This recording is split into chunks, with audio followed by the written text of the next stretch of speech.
When wealthy philanthropist Nathan Ellis was laid to rest, scientists placed a camera in his coffin for a revolutionary research study.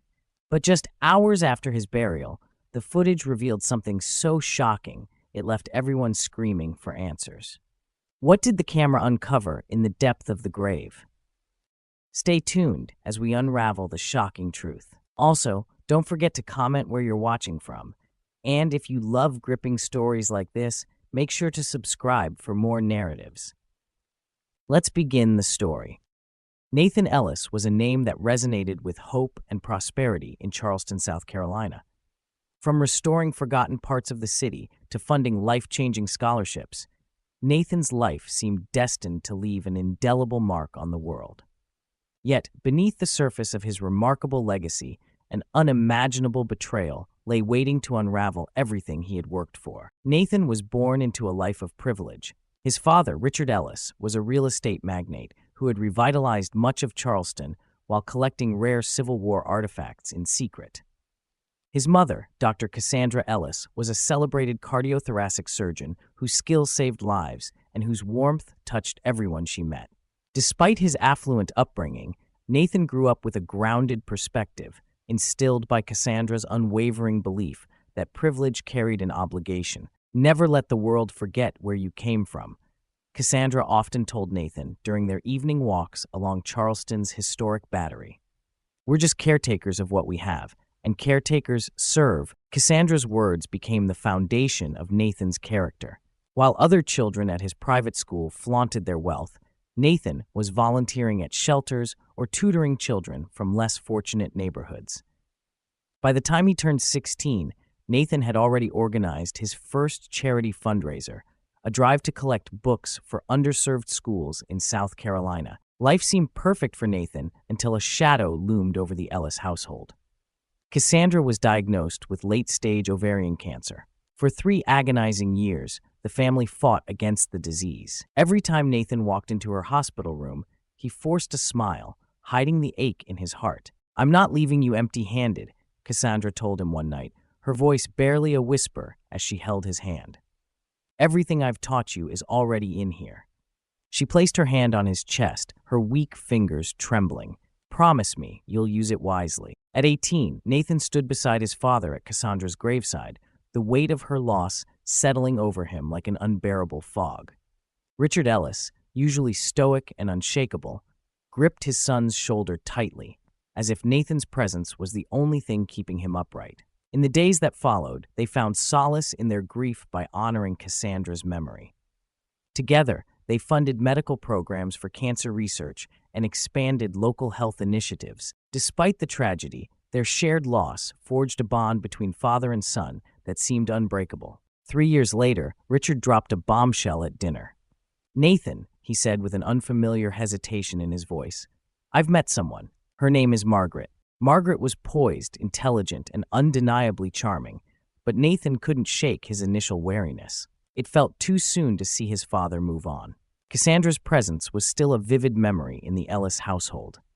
The smell of her favorite lavender candles lingered, and her framed photographs adorned every room. Margaret had a daughter, Olivia, a lively and confident teenager with a sharp wit.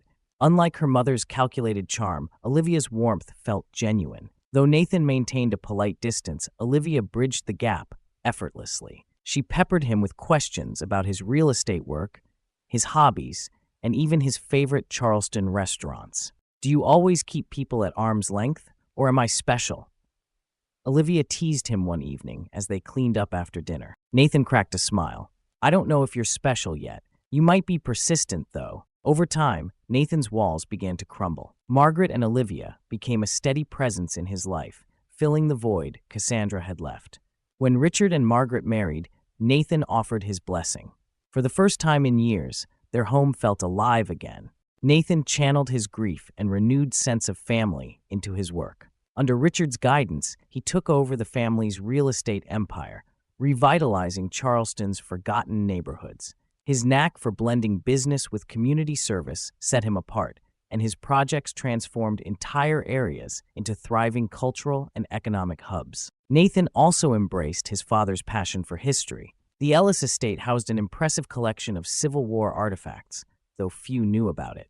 To Nathan, these relics were more than collectibles. They were pieces of a story, fragments of a past that needed to be preserved and understood. But Nathan didn't stop there. He expanded his philanthropic efforts, funding scholarships, building clinics, and creating after-school programs for underserved children. His reputation grew, and soon Nathan Ellis was not just a businessman. He was Charleston's beacon of hope. "Your mother would be proud," Richard told him one evening as they walked through a newly renovated neighborhood. "You're taking this family legacy to places I never imagined." Nathan smiled, but he never let praise distract him from his mission.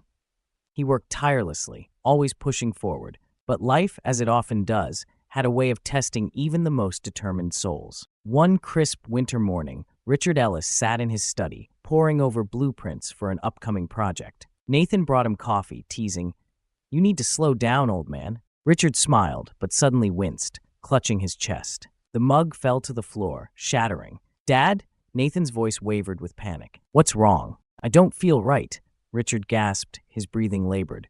Nathan grabbed his phone, calling 911. "Please hurry," he begged, his voice shaking. He stayed by his father's side as paramedics worked frantically. "You're strong, Dad. Hang on." At the hospital, doctors fought to stabilize Richard, but within hours, the unthinkable happened. A physician approached Nathan with somber eyes. "We did everything we could. I'm so sorry." Nathan's world shattered. Margaret and Olivia arrived, holding him as he processed the devastating news. The funeral, held at Magnolia Cemetery, drew a large crowd. Nathan gave a heartfelt eulogy, promising to honor his father's legacy. But as the weeks passed, Nathan found himself increasingly alone. Late nights in the study became routine as he buried himself in work to distract from the grief. Margaret and Olivia offered support, but without his father, the weight of the Ellis legacy felt heavier than ever. Months passed after Richard's death, and Nathan seemed to find his rhythm again. From the outside, he was thriving. His philanthropic efforts expanded, and his name became synonymous with hope in Charleston. However, those closest to him could see the cracks forming beneath his composed exterior. He worked tirelessly, often skipping meals and losing sleep. "Nathan, you need to take care of yourself," Olivia said one evening, placing a tray of food on his desk. "You're burning the candle at both ends." Nathan gave her a tired smile.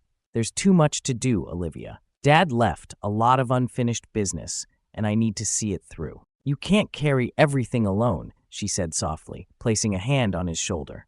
"That's why we're here." Despite her encouragement, Nathan remained consumed by his responsibilities. Late one evening, as the rain tapped against the windows of his study, he poured himself a cup of tea and sat down to review plans for a new community center. His head felt heavy, and a strange fatigue washed over him. Within moments, he slumped forward, unconscious. The next morning, Olivia found Nathan lying motionless at his desk. Panic gripped her as she screamed his name, shaking him desperately. "Nathan, wake up!" When he didn't respond, she called 911, her voice trembling as she tried to explain what had happened. The paramedics arrived quickly, but Nathan's condition was dire.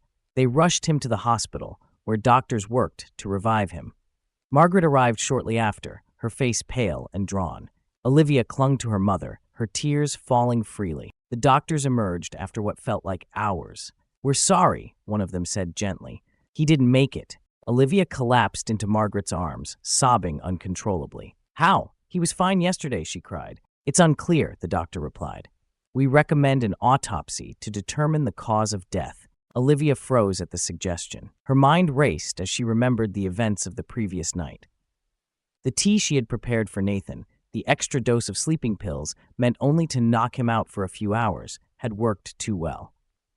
She hadn't intended for this to happen. "No," Olivia said quickly, wiping her tears. "Nathan had a heart condition. He talked about it once. I have medical records somewhere." The doctors exchanged skeptical glances. "Are you certain? An autopsy could clarify." "He wouldn't have wanted that," Olivia interrupted, her voice firm.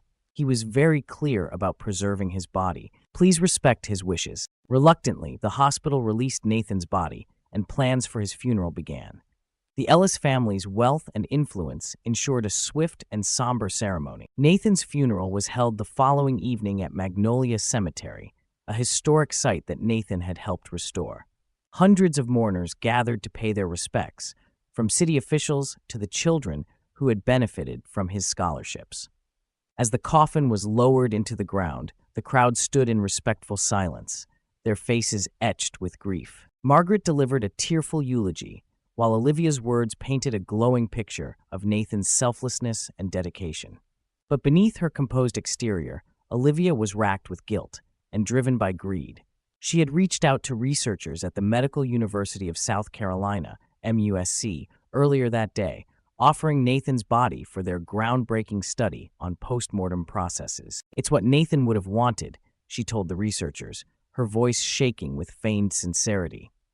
"He believed in advancing science, and this could help so many people." The researchers, eager for the opportunity, agreed immediately. They installed a small, discreet camera in Nathan's coffin, set to record nightly activity. Their goal was to observe postmortem changes, a project that promised groundbreaking insights into the human body after death. Olivia's motives, however, were far from altruistic. The camera would ensure Nathan's burial appeared legitimate, but her true goal was to keep questions at bay while she searched the Ellis estate for a rare Civil War artifact, a signed letter from Abraham Lincoln, rumored to be worth over $5 million. With Margaret's quiet support, Olivia planned to sell the artifact and use the money to escape Charleston and start fresh. She thought she had covered all her tracks. What she didn't anticipate was what the camera would reveal. That evening, as rain poured over Charleston, the researchers at MUSC gathered around their equipment, eager to review the first recording from Nathan's coffin. The mood in the lab was one of quiet anticipation as they pressed play. At first, the screen showed exactly what they expected: stillness. Nathan lay motionless in his coffin, his face peaceful in the dim light captured by the camera. Minutes passed in silence as the researchers took notes. Then something changed. Nathan's fingers twitched. One of the researchers gasped, leaning closer to the screen. "Did you see that?" The room fell silent as Nathan's eyes fluttered open. His expression shifted from calm to confusion, then panic. His hands moved weakly at first, then frantically, clawing at the satin lining of the coffin. He opened his mouth, gasping for air, his eyes wide with terror. "Oh my God," whispered one of the researchers. "He's alive." Panic erupted in the lab. Phones were grabbed, emergency calls were made, and within minutes, a team was dispatched to Magnolia Cemetery. The researchers watched helplessly as Nathan's struggles grew weaker. Time was slipping away. Floodlights illuminated the cemetery as emergency crews arrived, shovels and equipment in hand. The rain-soaked ground made the task difficult, but the workers pressed on, their urgency fueled by the knowledge that a life hung in the balance. When the coffin was finally unearthed and opened, Nathan was barely breathing. His face was pale, his movements weak. Paramedics lifted him carefully, placing him on a stretcher and rushing him to the hospital. Rumors of the miraculous rescue spread quickly, leaving Charleston in shock. How had their beloved Nathan Ellis been buried alive? And who was responsible? The morning after Nathan's dramatic rescue, Charleston buzzed with the news. A beloved philanthropist, buried alive and saved in the nick of time. How had such a horrifying mistake occurred? Reporters camped outside the hospital where Nathan was recovering, while local news anchors replayed footage of emergency crews working under floodlights at Magnolia Cemetery. Inside the hospital, Nathan lay in a private room, weak but alive. The memories of waking up in the suffocating darkness haunted him. Every detail, the cold satin lining of the coffin, the weight of the earth pressing down, the growing panic as he realized no one could hear him, played on a loop in his mind. He had come within moments of death, and the thought was unbearable. A soft knock interrupted his thoughts. A nurse entered, followed by a detective in a dark suit.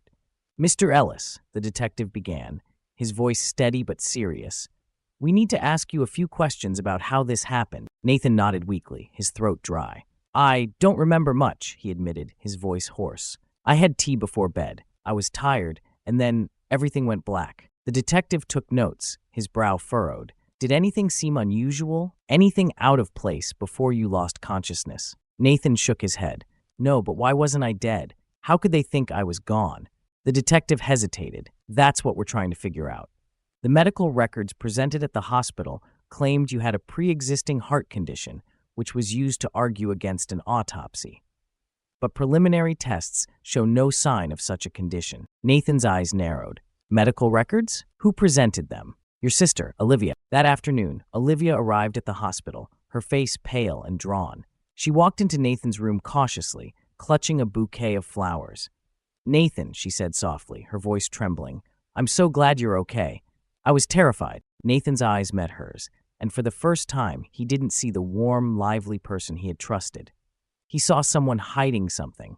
Sit down, Olivia, he said, his tone sharper than she'd ever heard. Olivia hesitated, then obeyed. What's wrong? She asked, feigning concern. Nathan's jaw tightened. I've been told you presented medical records to the hospital.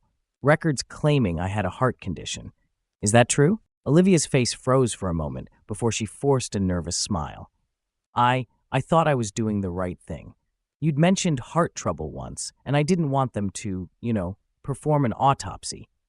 I was trying to protect your wishes. Nathan's gaze didn't waver. I never said I didn't want an autopsy, Olivia, and I don't have a heart condition.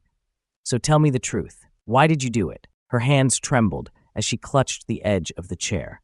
Nathan, before she could finish, the door opened, and the detective entered. Miss Ellis, he said firmly, we need to speak with you at the station. This isn't just about the records anymore. Olivia's face turned white. What do you mean? The detective gestured toward the hallway. We have evidence suggesting your involvement in Mr. Ellis's condition.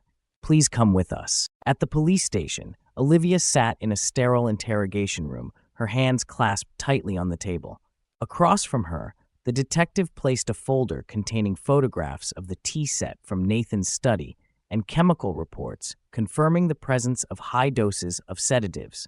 Miss Ellis, we know Nathan didn't collapse from natural causes, the detective began. The tea you prepared for him was laced with a dangerous amount of sleeping pills. We also know you contacted researchers at MUSC about donating his body for a post-mortem study. Olivia's composure cracked. Tears spilled down her cheeks as she buried her face in her hands. It wasn't supposed to happen like this, she whispered. I never meant to hurt him. Then explain, the detective pressed. What did you mean to do? Through broken sobs, Olivia confessed. I just wanted him to stay asleep long enough for me to search his study. There's an artifact, an original letter signed by Abraham Lincoln. It's worth millions. I thought if I could find it, sell it, I could get out of here, start over somewhere new. But when I went back to check on him, he wasn't breathing. I panicked. I didn't mean to kill him. I swear I didn't. The detective leaned back in his chair, his face unreadable. And Margaret? Was she involved? Olivia hesitated, then nodded. She knew. She didn't stop me. She said we could use the money. Within hours, both Olivia and Margaret were arrested. The charges included attempted murder, forgery, and conspiracy. The news spread quickly, shocking the Charleston community. The Ellis family, once admired and respected, was now the center of scandal and betrayal. Nathan, still recovering, watched the news coverage from his hospital bed. The images of Olivia and Margaret being led away in handcuffs felt surreal. How had his family fallen apart so quickly? How had he been so blind? Weeks later, Nathan stood on the porch of the Ellis estate, gazing out at the grounds his father had loved so much. The betrayal still cut deep, but he knew he couldn't let it define him. He issued a public statement severing all ties with Margaret and Olivia. What they did was unforgivable, he told reporters, but I will not let their actions destroy the legacy my parents worked so hard to build. The Ellis name stands for integrity, and I will continue to honor that.